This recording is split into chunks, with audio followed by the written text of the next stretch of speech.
Good evening बेटा बच्चों। चलिए हम लोग जो है मैथ्स के कुछ महत्वपूर्ण प्रश्नों पर प्रकाश डालते हैं। उसी क्रम में जो है लघुत्तम समापवर्त व महत्तम समापवर्तक से संबंधित इस प्रश्न को देखते हैं।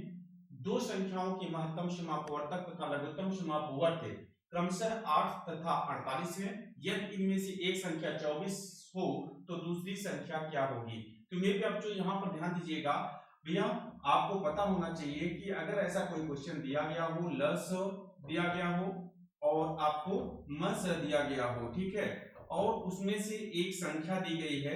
यहाँ पर ध्यान देना, यहाँ पर कह रहा है कि पहली संख्या दी गई है।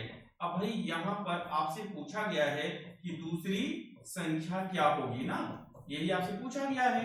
तो चलिए भैया यहाँ पर ध्यान दीजिएगा, यहाँ पर महत्तम समापवर्तक 8 है और लघुत्तम समापवर्तक जो है 48 है और इनमें से एक संख्या आपको दी गई है 24 है और आपसे दूसरी संख्या फाइंड आउट करने की बात कर रहा है।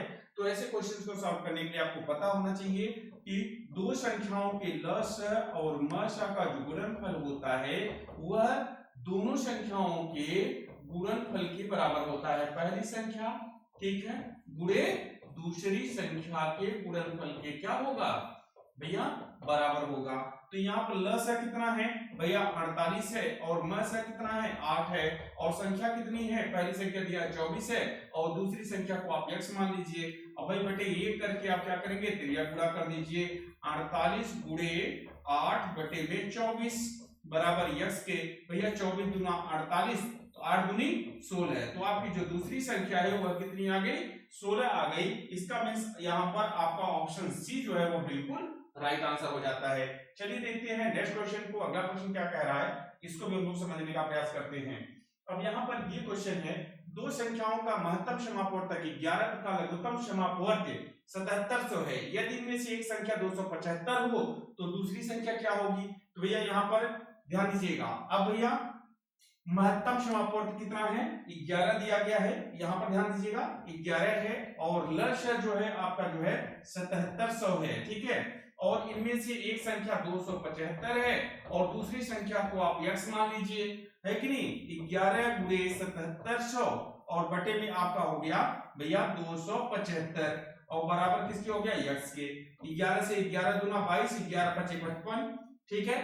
अब भैया यहाँ पर 5 पचे 25, अब 5 एकम 5, ठीक, 5 पचे 25, 5 दूनी 10, यहाँ पर ध्यान दीजिएगा।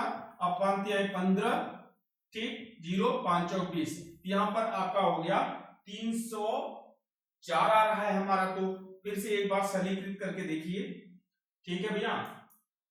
अब यहाँ पर अगर हम इसको भाग दें तो भैया 11 से भाग देते हैं तो 11 दूना 22, 11 पचे 55, 25 हो गया। अब वैसे 25 से भाग दें, 25 एकम 25, तो भैया यहाँ पर चूंकि 7700 में अगर हम 25 से भाग देते हैं तो भैया 25 यहाँ 75, ठीक है, यहाँ पर बचेगा कितना 2, ठीक।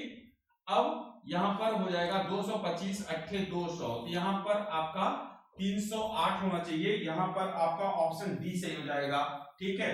यहाँ पर कौन सा ऑप्शन सही है, तो यहाँ पर आपका चौथा ऑप्शन जो है बिल्कुल राइट आंसर हो जाता है। तो मेरे बच्चों यदि आपको क्वेश्चन समझ में आ गया हो तो वीडियो को लाइक करिएगा, चैनल पर अगर नए हैं तो सब्सक्राइब अवश्य कर लीजिएगा।